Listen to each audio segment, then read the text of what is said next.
Welcome, listeners, to another episode of Positively Trek. My name is Barry. I am here with my co-host, Dan. Dan, I assume you are doing well today. Of course I am doing well. I am talking about Star Trek. It is only logical. Good. I am glad that we've had this discussion in English. I will now proceed to tell you all about the episode that we are about to have. This is about the episode from Star Trek Strange New Worlds, episode 8 from season 3, known as 4.5 Vulcans. You may notice the joke insinuates the fact that Spock is only half Vulcan. That is the joke, and we are meant to laugh at that joke. We are going to be discussing the setup. We are also going to be talking about Pike as a Vulcan, Chapel as a Vulcan, Uhura as a Vulcan, and Lon as something else that we cannot speak about right now because that information has been classified. I hope you can understand that issue. Moving on, we will also take a moment to speak about our sponsors and about the patrons on Patreon. You can also follow the show on a social media site known as Facebook. If you go to facebook.com and search Positively Trek, you will find our show where you can hit follow and follow the things that we talk about on the show.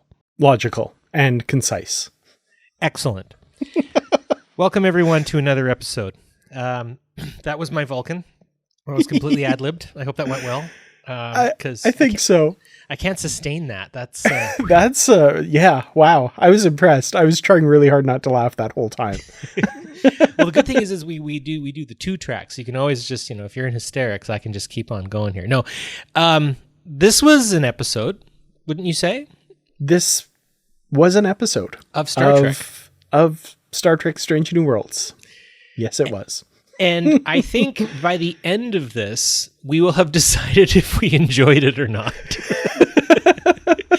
So this is the funny thing. I just want to do a little interjection here that for, in the interests of full disclosure, we watched this a week ago before we recorded this, and we are now recording this about a week before the episode drops.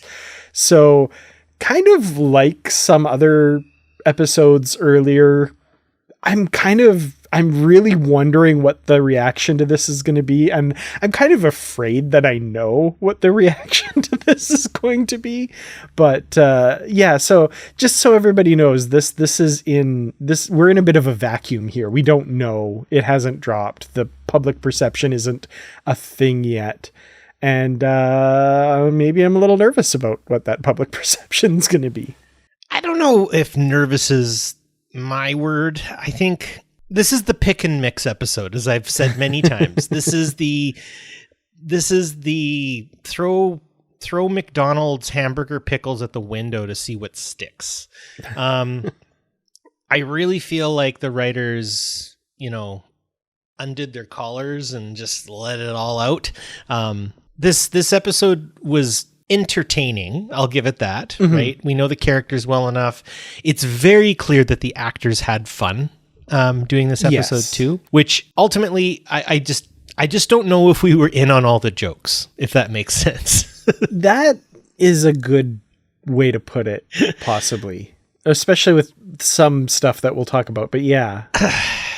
So ultimately, the episode's really quick. TLDR. Obviously spoilers, yada, yada, yada. Watch this episode and be as confused as Dan and me. They're going to go down to this planet. I don't have the same memory that Dan does in terms of what they're supposed to, some nuclear power, they can't have a prime directive. So they need them to turn them into Vulcans. They have really good sensors. Yeah. The Vulcans had already met them before. Yeah. And the Federation hasn't. And they get around it by, the Vulcans don't reveal warp drive or anything to them, kind of thing. But somehow Palpatine survived. I don't know. It's a bit of a hollow premise. But the funny part is that whole premise gets solved, just done. Yep. They literally before the opening credits. Yeah, the Vulcan easy button gets pushed, and then we have our problem, right? Pike, Chapel, Uhura, Lon don't want to turn back. Yeah. They see it's too logical. to just stay. It's more logical just to stay as Vulcans, and they're kind of jerks for the whole episode, and everyone gets their knickers in a twist over it, and Spock kind of has to sort of shepherd everyone through dealing with Vulcans. And I really feel like if this episode is like, and I hate using this term, but if this episode is actually canon, I feel like this would raise a lot of questions, and it would be something that people would be talking about for a very long time.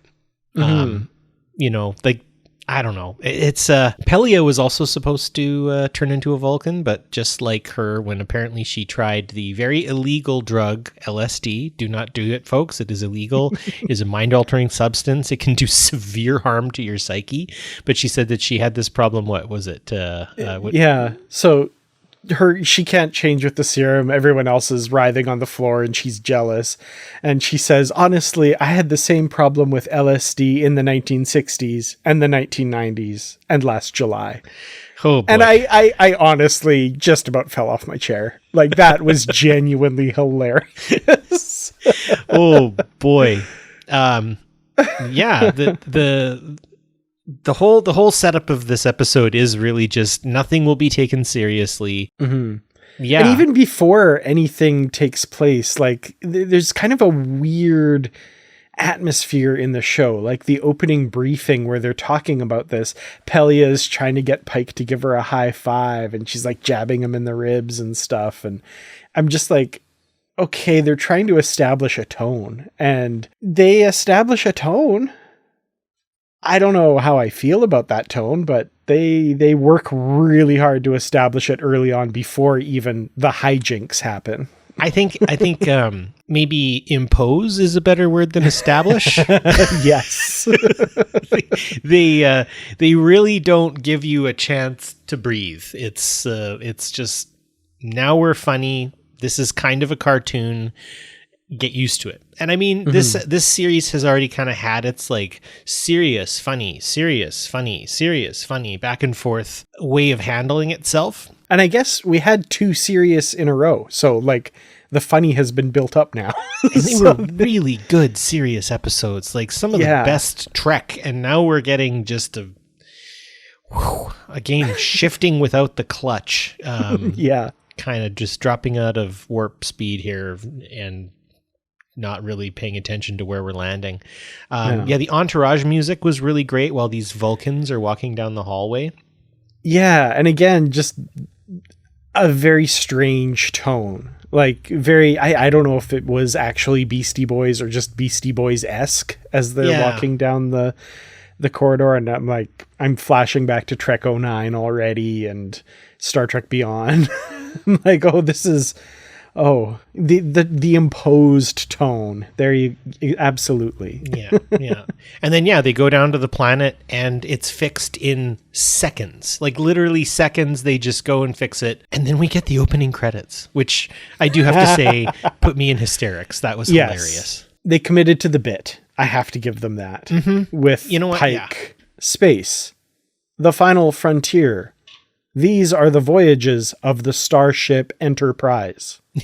Her 5-year mission to, like, I'm imbuing it with more human emotion than Pike did for that opening monologue. I want to know how many takes that took to get it as flat as they did. Because I feel like it took more than one. Oh yeah, and they probably selected from different takes and put it into one, because I had to be bursting into laughter every single time. Yeah, or even just modulating my tone accidentally a little bit. Right? Whoops. Ooh, a little bit too much feeling in that. Yeah. So I think because this episode is just such a pick and mix, you and I usually kind of go through kind of character explorations. And I think this is what we should do is we're just going to like go from new Vulcan to new Vulcan to new Vulcan and maybe see if we could spark some conversation even on our Facebook about this when it does come out. Because Dan, you're right. I would really like to know what everyone else thinks. Like, I didn't hate this episode. I'm not gonna use such a strong word, but this was I don't know if I need to watch this one again. It's really weird. Yeah. Yeah, I definitely didn't hate it. I enjoyed watching it. There's enjoyable moments. I do want to watch it again because I feel like with the expectations, with the dial of expectations set to a certain level, I think I would enjoy it more. This first time around, here's a little bit of an anecdote. So over the weekend, at the same weekend that we watched this episode, I went to the Bear Creek Folk Music Festival here in Grand Prairie. Oh, nice. And the headliner on Friday night was Jewel. And it was really cool. I've never seen Jewel in concert. She's great. She's from Alaska. She's from Alaska. And it's also very clear she's like not currently on tour, and she's not just bringing a show to the festival. She's sitting by herself on the stage with a guitar, and it's very casual.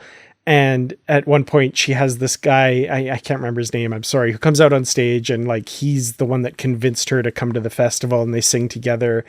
And at one point she's singing one of her famous songs, and she's like stops partway through. She's like, oh, I think I missed a verse, and goes back and sings another verse. And at that moment I turned to my wife, Nikki, and I was like, what is happening? It just felt so weird, and no hate to her or anything. It was a really fun concert. It was great, but it was like, oh, this is very different to what I was expecting.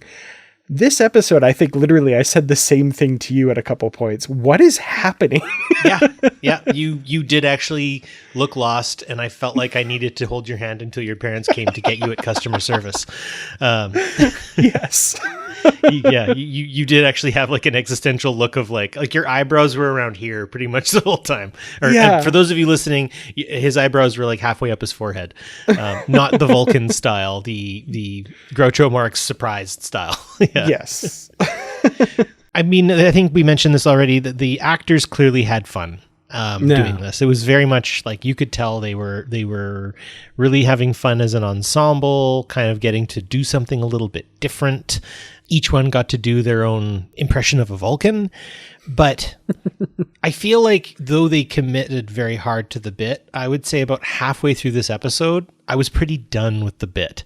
A little bit, yeah. It started to like, okay, all right, this is all we're doing, hey? We're just pointing and going, look, this is what Uhura would be like if she was a Vulcan. Oh, look, this is what it's like, okay, so you're going to this is going to be all 1 hour, hey? Okay. Yeah. Well, that said, I think each character does get some interesting stuff to chew on, and you know, that and kind of sustains it a little bit. Yeah, exactly.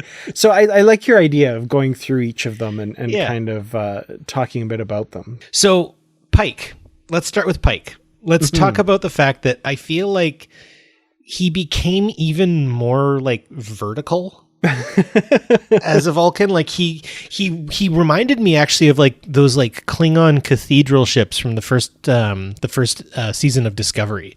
Like he was very like ornate and like just erect, I guess. Yeah. I put it that way, but like he seemed like if you touched him you would be cut.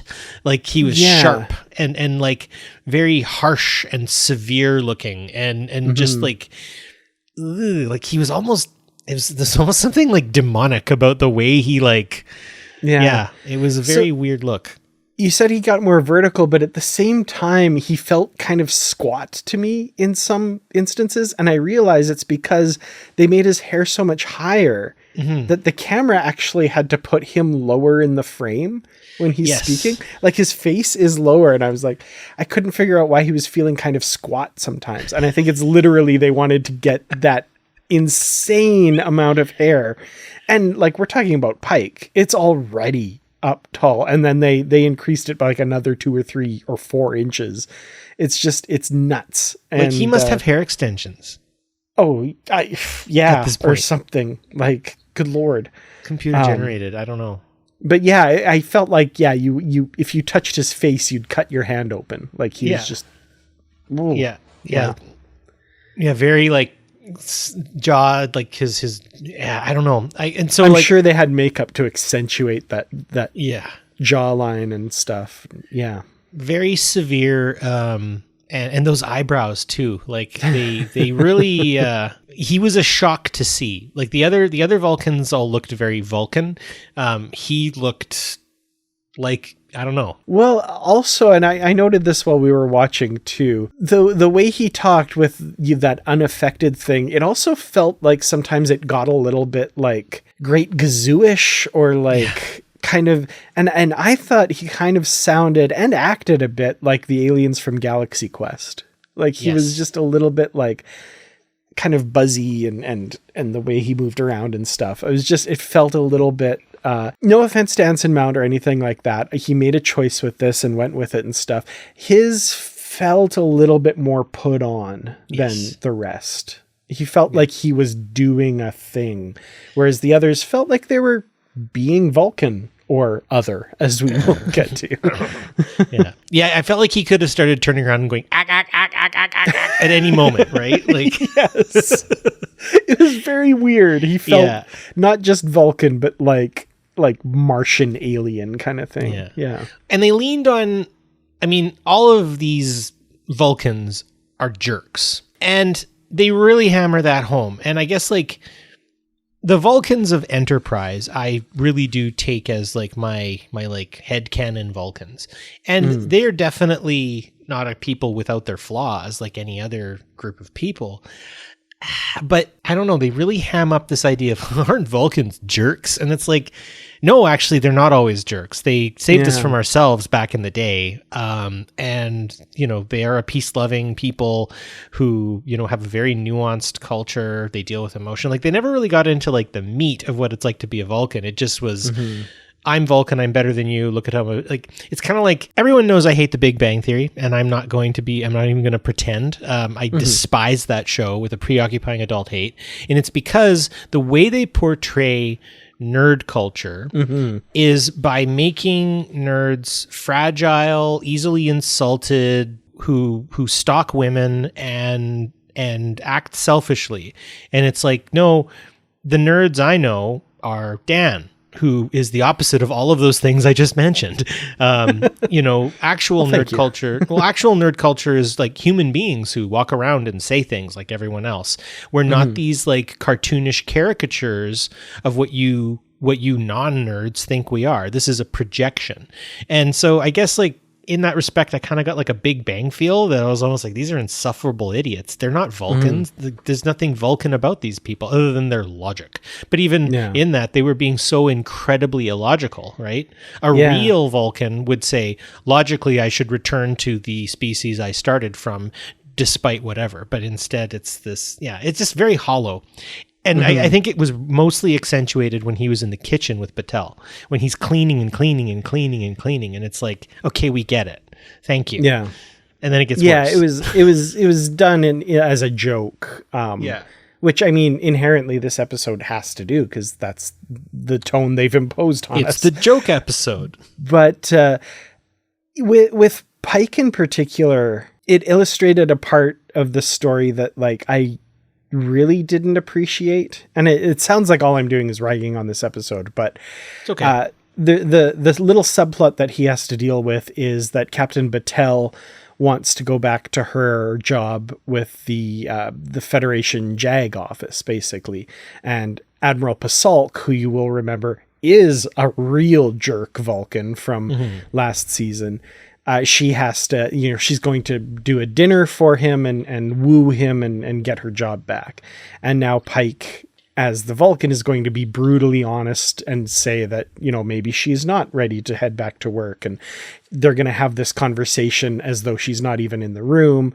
Felt very kind of gross and misogynistic when it comes across that way because she's a woman and they're two men, but it's also very speciest, right? Like they're two Vulcans and she's a human. And the fact that it's played for laughs is gross. Absolutely. 100%. And all of that taken as read, all of that gross, didn't really like it. But the cardinal sin that the episode commits too is that like I knew exactly how it was all going to turn out from that moment. I was like, she's going to get a call from him at the end and she's going to think that like he scuppered her chances and she's out, but he's going to be like, oh, your brutal honesty was what won me over and welcome back. And that's exactly what happened. And I was just like, okay, yeah. Paint by numbers. It A leads to B leads to C. Yeah.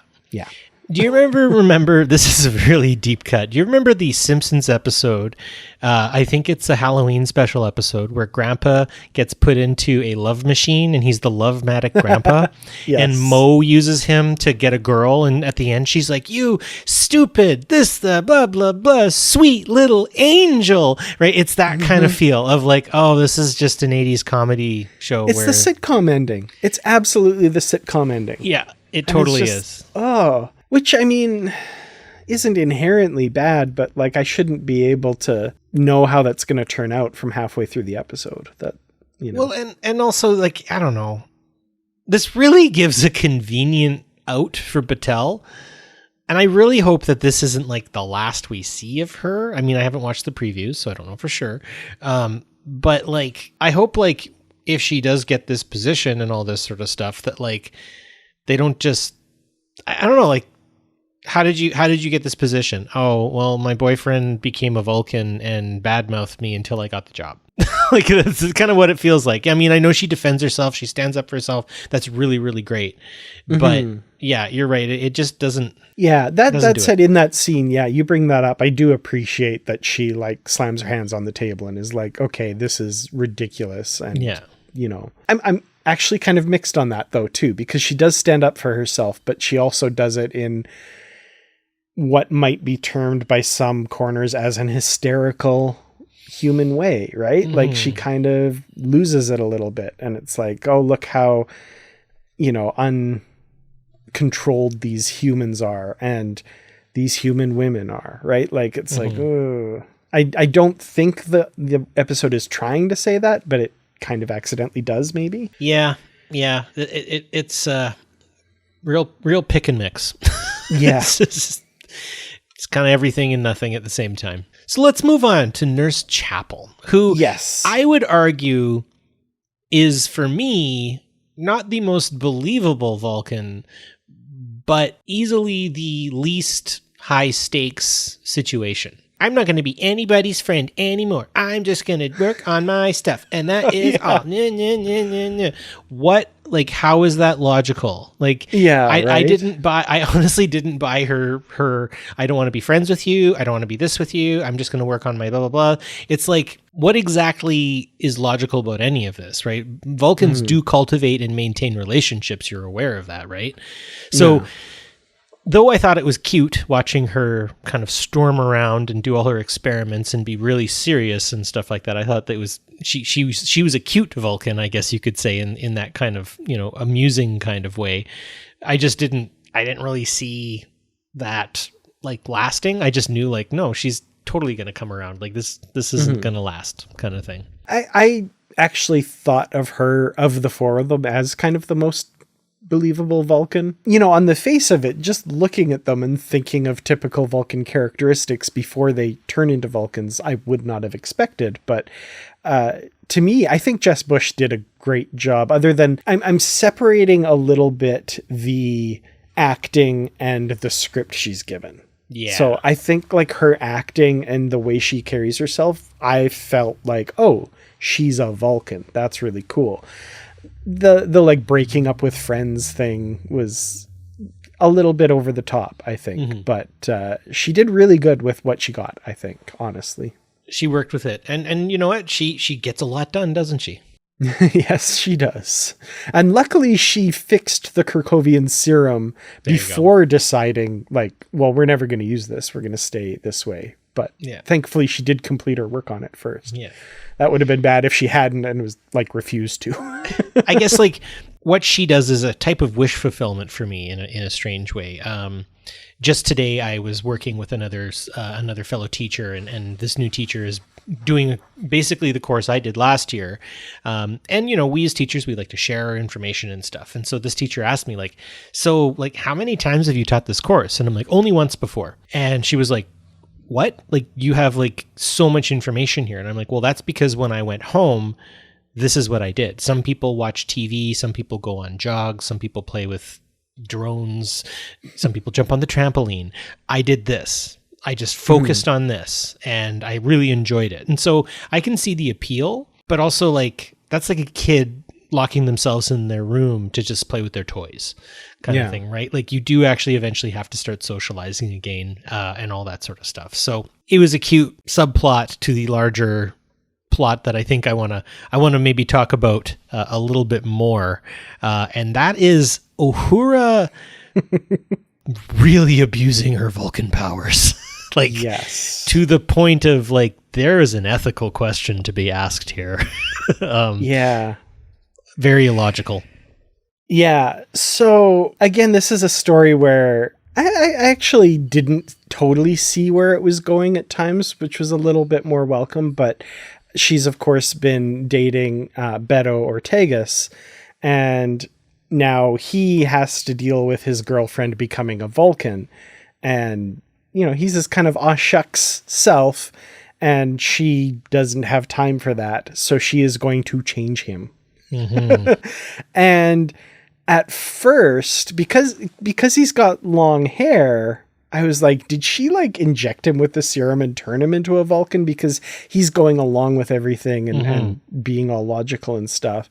And then when that doesn't turn out to be the case, I thought, oh, he's just kind of so pliant, I guess, that, you know, he just went along. No, she mind melded with him and like changed him a bit, just a bit. Now he is really pliant and agreed to do it because he's kind of a bit of a, you know, submissive to her, I guess, in that respect, without getting too deep into that line of questioning, I guess. But like force of personality wise, Uhura beats him out, I think, both as a human and as a Vulcan.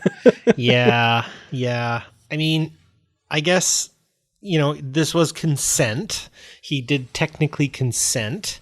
Yeah. But I feel like his consent came out of a feeling of maybe desperation. And it implies a great deal of toxicity in that. And I think that concerns me. Not in, I mean, I don't know, I guess maybe as I think he kind of violated a bit of Uhura's sensibilities when he was filming their very deep conversation in the previous episode, and she was very upset about that, and rightly so. So I feel like both of them have kind of overstepped some boundaries with each other that I feel like might need to be addressed, and that might be why we don't see them in, you know, later iterations, or I guess technically earlier iterations, because that's not really good. I guess what I will say is this piece really does underscore something about relationships. And, you know, you have to understand that, relationships are going to change a person, right? When you get into a relationship with another human being, especially a romantic one, you're going to change them. And change is part of the process, right? And you change together and all that sort of stuff. But when people do things like this, where they change aspects of their persona, change aspects of who they are, this really does beg the question of, for whose interest are we doing this, right? For who are we undergoing such a dramatic shift? And for Beto to allow Vulcan Uhura to literally go into his brain to do something like that, I just feel like, again, it's something that's a little dark, played for laughs, and I'm a little like, ooh. It's very quickly glossed over and very quickly just kind of like, oh gosh, isn't that funny? Yeah. No, it's not. No, this one really did leave like a really bad taste in my mouth. I think, you know, relationships are sacred. Relationships are important. I kind of don't even really want to see much of these two anymore. Like from what happened in the What is Starfleet episode, where he really kind of violates her consent by not telling her that he was filming her in that moment. And now her kind of, you know, being kind of abusive to him. I just feel like this relationship, I think, has kind of run its course. So is Strange New Worlds the like launch pad for toxic relationships at this point? Because like these two have really become that. I think Chapel and Corby are on that path. Absolutely. Yeah. And even like Spock and La'an kind of have some rockiness in this episode right at the beginning, which is interesting. I don't know that I personally think they're really great for each other, so I don't want that one to become toxic. But like the batting average for Strange New Worlds isn't great at the moment. Not particularly, no. As always, Positively Trek is brought to you by its Patreon supporters, including Joyce Mirren, Brandy Jacala, Christina DeClercq-Zalagi, John Guppy, Out of Memory, Patrick Carlin, and Ricky Long. If you'd like to support the podcast, visit patreon.com/positivelytrek. You can join at any level and enjoy early access to episodes, ad-free episodes, episode shoutouts, executive producer credits, and more. Again, that's patreon.com/positivelytrek. Thank you so much to those of you supporting us. We truly do appreciate it. And now, back to the show. Well, let's go to Lon, because oh boy. Yes.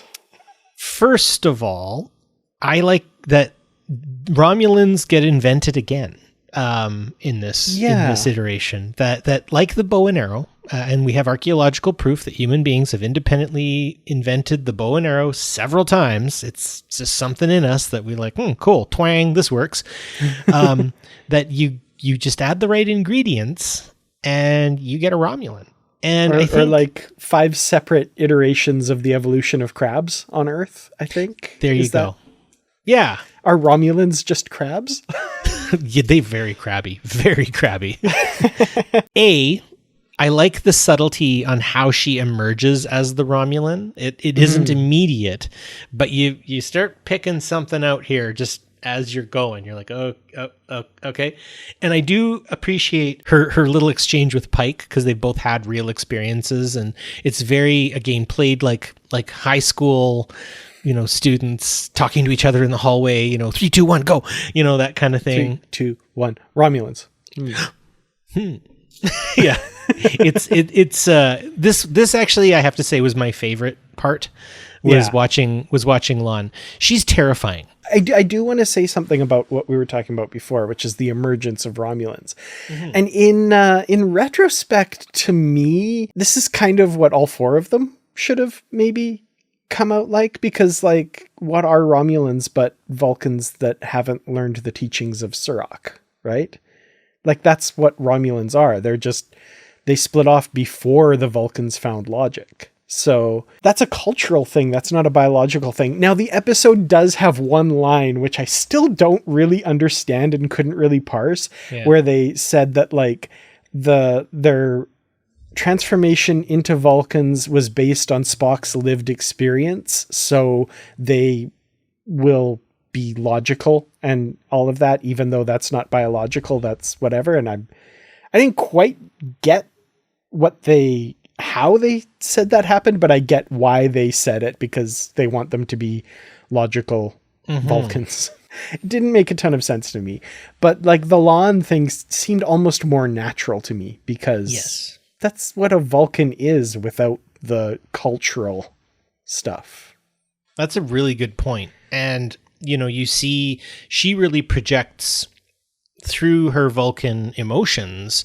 She really projects that anxiety in a way that I think landed a little bit better. She wants control. She believes that, we need to be the biggest dog, in the universe or in the galaxy or whatever, and I love how she draws Kirk and Scotty into this. Kirk just arrives like, I'm here to see my bro. And it's like, he's not here. Oh, all right. Well, I guess I'm here. Like, if we're talking about that right now, can I say at 2 separate moments in this episode, and I didn't realize it till after, they used the same reasoning to have a character come in, and they're like, oh, this planet is pretty close to where Kirk is. Like, Kirk said, oh, I was close by, so I came to visit. And then later on, when they introduce another Vulcan character, they're like, oh, he happens to be close to where we are. Cool. Yeah, very sitcom-y again.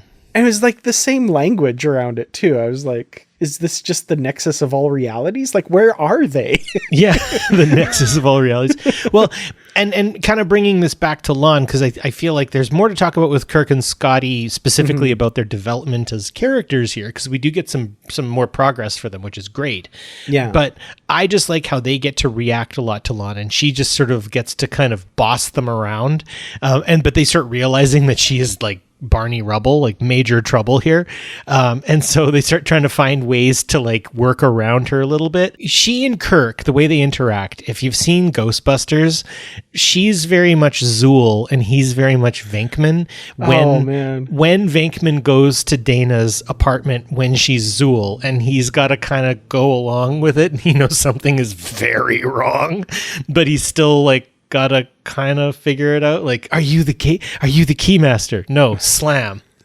Knock, knock, knock. Are you the keymaster? Yes, I am. I know him, right? So I like how both Scotty and Kirk have to try to manage this clear and present threat that Lon is expressing. But I do think also when they start actually getting into why she doesn't want to turn back, you do get a little bit more character built out of her, right? She's still managing a lot of her anxiety, a lot of her uncertainty, a lot of her anger is still in there. And I think her ability to express that and manage that in this unhealthy way as a Romulan, not as a Vulcan, it can be comfortable because it's an easy fix, right? The Romulan way is always the only way out is through, right? They're always just going to hammer it until it works or it doesn't and everybody dies, right? The whole thing, like you say, it's pretty sitcom-y, but I do, like you say, like the character development. Kirk and Scotty dealing with her as well. I feel like if we hadn't had the two episodes previous where they interacted and worked well together and figured out how to work well together, this would feel really unearned. But on that level, I really appreciate them working together in this episode. And Lon, like you say, yeah, it's easy, right? It's the straight line. It's the in kind of the way that like it feels like the Vulcanness of everything is wrapped up in like a Voyager style log entry at the end. Like they're like, oh, we gotta mind meld with them and separate their katras and talk to the original them and find out what they really want to be able to get them back to themselves. And with Chapel, Uhura, and Pike, we don't see that. They're just like, yep, they all agreed. They want to go back to normal. Cool, they're back to normal. Which was done, I guess, so that we could get the focus on Lon, which I think was an important part, but also like it leaves me wondering what's this episode about? Like it's like we have the other three characters and their journey, but they're kind of thrown out the window so that we can really dive deep on Lon's, which we only really kind of got going about halfway through the episode when we find out what's going on with her. It's very disjointed. So I really do appreciate that focus on her. It's interesting and it's well done, but make your episode about that then, or integrate it more with the rest of it. Maybe. I don't know. It just felt I got whiplash in this episode. Yeah. Well, I think it underscores that other things could have been cut to maybe flesh out the return of Uhura, Chapel, and Pike. Because I do think it's important that we focused on Lon. She and, Christina Chong and Ethan Peck definitely had to work a long time at that dance, the fight dance that they do. Yes. Which, again, I feel like, is this a music video now? Like, what is going on here? Yeah, like she comes around and it's through the power of dance. Like there's not a lot of dialogue there. It's just they're fighting and then it turns into a dance, which itself feels kind of cliche. Like, it's definitely new for Star Trek, but it's not new if you pay attention to any other media in the world, I guess. Like, what do they do? Play patty cake with Pike and maybe a game of chess with Chapel? And I don't know. I almost like the fact that the lack of focus on them implies that they got in there and like talked to their human selves and they were like, God, yes, get me out of here. This person is insufferable. This person I've become is the worst. And they're like, oh, okay, cool. And like, again, there's like parts of the episode here that I feel like could be really important messaging things, right? Like we're talking about somebody changing their body and then wanting to to change, wanting to remain that way. Like, you could do an interesting trans allegory with these characters. And I do like that there's just the hint of that, where they're like, we can't just strap them down and change them back. Like, we need to get in touch with their core true selves and find out what their true desires are. It's not like Tuvix. Yeah, exactly. But then it's just like, oh, in a log entry, yep, they wanted to change back, so we did.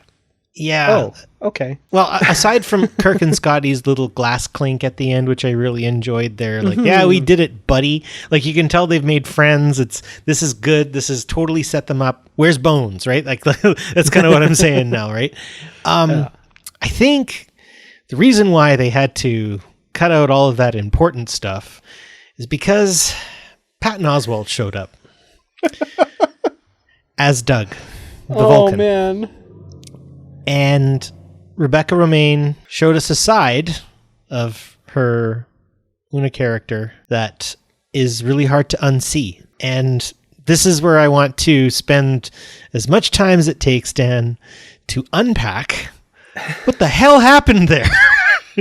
Because we've had a really cool kind of, number one, showing her leadership skills. She's had to admonish crew members. She's had to show bravery under pressure. She's had to, be at odds with Pike in certain cases, right? We have really seen, I've really appreciated watching her development this season as a character. Like, absolutely. What a phenomenal job done by the writers and by Rebecca Romijn. I just, I have nothing but respect for her. But I do feel like a whoopee cushion deflating.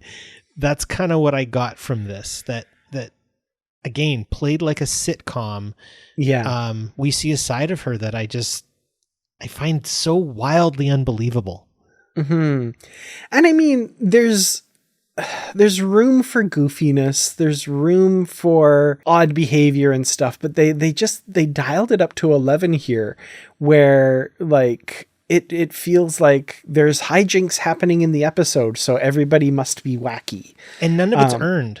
It's not earned. And I'm very torn about this part of the episode because I'm disappointed in how Una was written. I think, again, she does well with the material. She's a consummate professional, a really good actor. I'm sure she had fun playing it too, but it feels unearned. It feels weird. It doesn't fit with what came before. Kind of pervy. A little bit. But I love Patton Oswalt. He's fun. And like, he's great as Doug. And I kind of almost wanted a bit more exploration of his character, and I like what we get, where his family just like were like the version of like white people who just fall in love with Japanese culture and just like totally become, obsessed with it. His parents, I guess, became obsessed with human culture and named their kid Doug, and his other siblings with other ridiculous human names, ridiculous for a Vulcan to have. Yeah. And I kind of wanted to dig into that a little bit more, because I think Patton Oswalt just plays it so perfectly. But I'm really torn on that part. It feels more sitcom-y than the rest of the episode, which I didn't think it was possible. Yeah. I'm thinking of like Ron Swanson going to bits when his ex-wife comes over in Parks and Recreation, which works because it's Parks and Recreation. Yeah.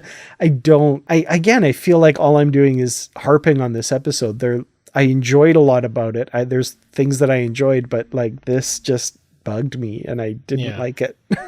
Well, what I want to unpack actually is how she addresses Doug with Spock there, where her immediate go-to is to tell Doug that she and Spock are married. And then it continues to snowball. We have kids and they're coming up with names. And there is like a moment where I was kind of like, okay, I'm getting a little bored. Like, get on with it. Like, what's the purpose of all of this? And then finally, it's all a pretext for her to excuse herself because she's just too hot and bothered by this guy. And she leaves. And then Doug says to Spock, or basically they just establish that none of that was real. And they're like, oh, okay. And it's like, So there was really no point to any of that. Like, it was just played to really build up this love between the two of them that is unearned. It's not interesting. Whereas, like Ron Swanson spends time complaining about his wife for a long time before we see her. And then when she does in a few episodes, there's the weird sparks and stuff, but it's a comedy show. It's played for that. Right. I feel like they could have done this differently. Like, maybe if they wanted to still play it for laughs, like, I don't know if you've seen the movie Intolerable Cruelty with George Clooney and Catherine Zeta-Jones. Now, there's a part that I always remember that I always really like, because I think that the two actors had amazing chemistry. That Catherine Zeta-Jones's character is walking away from George Clooney's character, and he looks at her with this look and he goes, "You fascinate me." Right? I love that, because you get that tension, you get that texture between them, and that's the tension that's held in this episode, or in that movie. In this episode, none of that is there. There's just automatic, weird, lustful energy between them. And then Una's immediate response is to just lie to him about all of this weird cockamamie nonsense that, again, is just thrown to the side when it's done. Really and honestly, Patton Oswalt plays a goofy Vulcan very, very well. And honestly, I would watch the episode just at the end when he and Spock are trying to figure out conjunctions. It is. Man. It is. That was so ridiculous. That was my favorite part. Yeah. And I wonder, because that whole bit takes place after the credits. And there's one little bit at the end, which, is going to break Star Trek fans' brains, I think. Like, is this actual part of the episode, or because part of the scene that we see, I think, is meant to be after the cut. Like, there's a bit of an outtake moment where Ethan Peck just like breaks out in this grin, like he's going to start laughing right at the very end. And now I'm like, oh, was that But anyway, right? That's the canon nerd in me going nuts, which is a part of me. I contain multitudes. But yeah, I did enjoy that whole part. I thought that was hilarious. The learning to high five. Now down low, pulls his hand away. Why did you do that? Because you were too slow. And he's just like, so sad. And he plays it so perfectly, and Patton Oswalt never breaks. Like, it was perfect. So yeah, there's lots about this I enjoy. Even the Doug and Una stuff. I don't hate the premise. I don't hate the premise. Is interesting. The execution. The execution of it, was not good. And I think that's the writing of it. Like, there's a way to write this, I think, that is compelling. Like you said, that George Clooney, Catherine Zeta-Jones scene. Like, I haven't seen the movie, but like, I can see that. I can see that scene. You've painted it very well in my head. Like, you can do that with actors like Rebecca Romijn and Patton Oswalt, I think. And I don't think rapid fire, weird dialogue back and forth across a table is the way to do it. It's just, no. No, if anything, like, have them solving the problem, and he's like, coming up with really cunning thoughts and ways to do it. And she's like, yeah, that's it, and like, she's compelled by him and interested by him.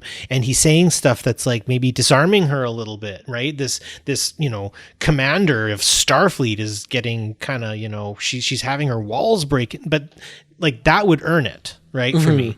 But instead, no, she just completely falls apart in front of him immediately. Like, I would hate to see him on a bridge with her in Red Alert.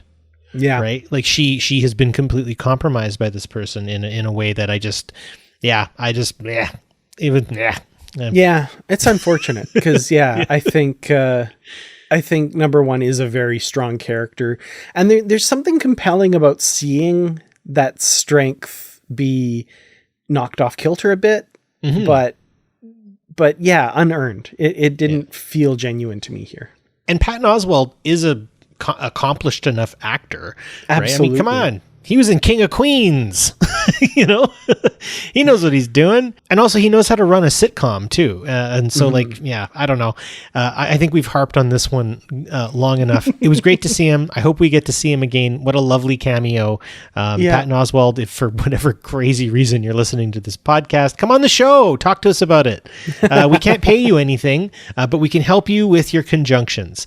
Yes, come on as Doug, actually. Patton Oswalt, if you're listening to this, come on as Doug. And that's it. I'm not going to speak to your agent. Nothing. Just come on the show. Anyway, no, let's wind this into whatever weird ball we can. And actually, I used to do that. So I used to go to Mac's. Do you remember? Did you guys have Mac's, the convenience store, or Winks? Oh yeah. Yeah. Okay. Canadians, you'll know what I'm talking about. Oh yeah.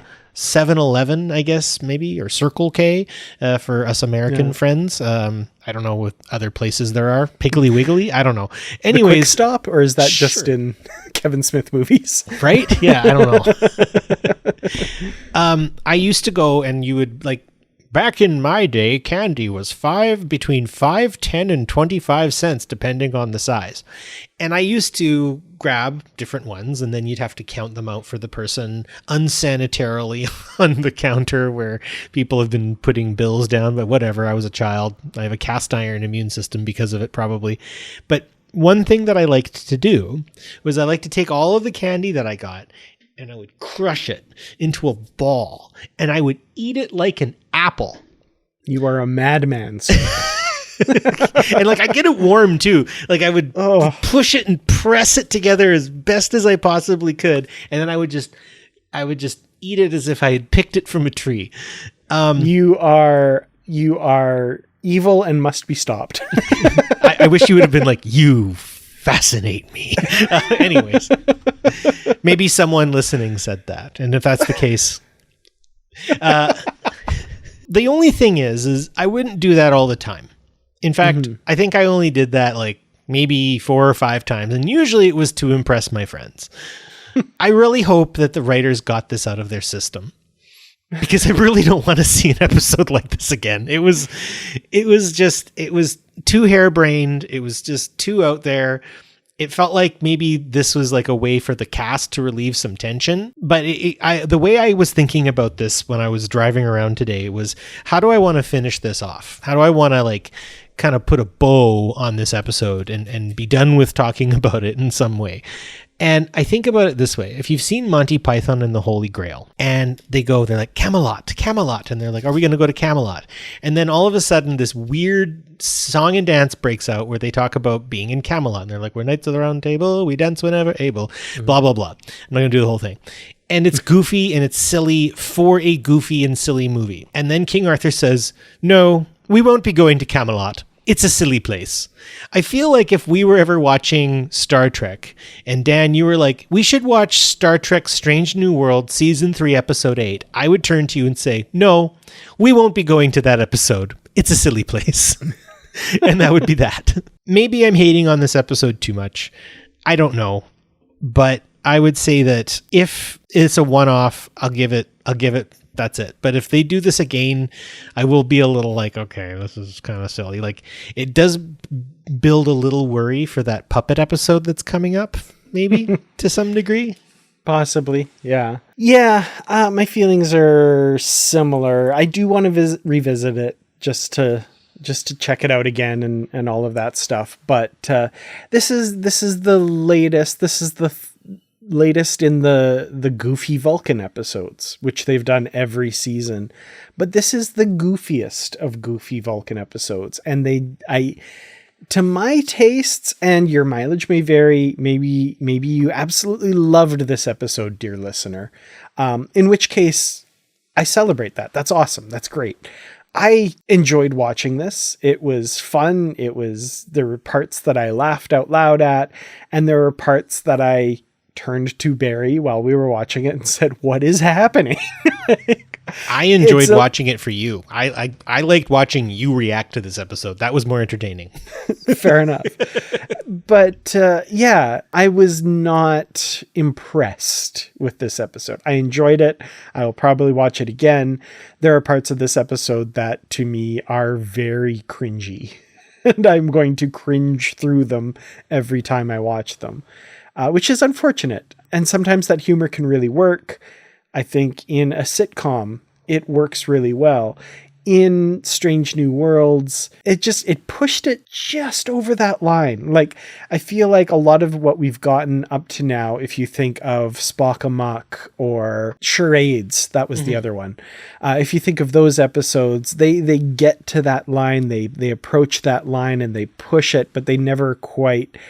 I don't want to use the term jump the shark because I don't think we're there, but... No. But this episode, it tipped over that line and kind of spilled a bit over on the bad side, which is a little bit worrisome. But hopefully they got it all out of their system. And I don't know, maybe the next episode, one of the characters can wake up in the shower and be like, oh man, that was a really weird dream. But I don't think so. It's canon. Deal with it. Whatever. Well, I just, if this is part of the history books, I like to think that like, in season 2, for example, Mariner and Boimler traveled back in time and they went back forward and they looked at the calendar and they went, holy crap. If we'd have been there just a week later, they would have been singing and dancing and we could have seen all that. And, oh, do you remember that thing that happens the next year where the 4 of them turn into Vulcans? That was really weird. I wish we could have seen that. So there this is Star Trek history now, I guess. There it is. This was a episode of Strange New Worlds trying to be an episode of Lower Decks. Absolutely. 100%. But they didn't have Tawny Newsome helping write it, so that's why it didn't work. Or Mike McMahon, yeah. Oh, right? Yeah. Sorry, Mike McMahon too. Well, I am interested, actually, and waiting a week is frustrating, but you know what? When this thing drops, it will be a one for the history books. So, folks, you're listening to this now after the episode has dropped. Dan and I have had time to stew even more on what kind of an interesting episode this was, and I would love very much to see what y'all have to say on Facebook. You've noticed that I hit like on stuff on Facebook and even comment from time to time now, so I'm here, folks. I am staying on Facebook purely for this podcast. I am so sick and tired of Facebook. It is such a weird place. I hate it. I hate it so much, but I love Positively Trek. So let's keep Barry on Facebook by commenting on this show. And if you did love this episode, please state your case. I'm not even going to debate you. I will just love to see what you had to say of why you liked it, and if you didn't like it, great. And if you're kind of where Dan and I are, we're like, I don't know this episode. This episode is strange and weird. What is happening? What is happening? Maybe that's the title. That could be that could be the title. What is happening? With an interrobang after it. Interrobang, indeed. So yeah, jump on the old Facebooks. You can also support us on Patreon. That keeps our Zoom membership going and all the other things. So yeah, absolutely, we would love to hear from you. And it's a crazy world out there. A lot of smells, as Steve Carell would say. Long and short of it, we watch Star Trek episodes to enjoy it with friends. This episode is best taken with friends, so you can laugh together and watch each other's reactions. That's the best way to watch this, and that'll always help you, as we say, stay positive. They can't all be winners. Positively Trek is produced and edited by me, Dan Gunther, and co-produced by Barry DeFord on Treaty 8 territory, the home of the Beaver, Cree, Dene, and Métis people, whose histories, languages, and cultures we respect. We acknowledge the many First Nations, Métis, and Inuit who have lived in and cared for these lands for generations.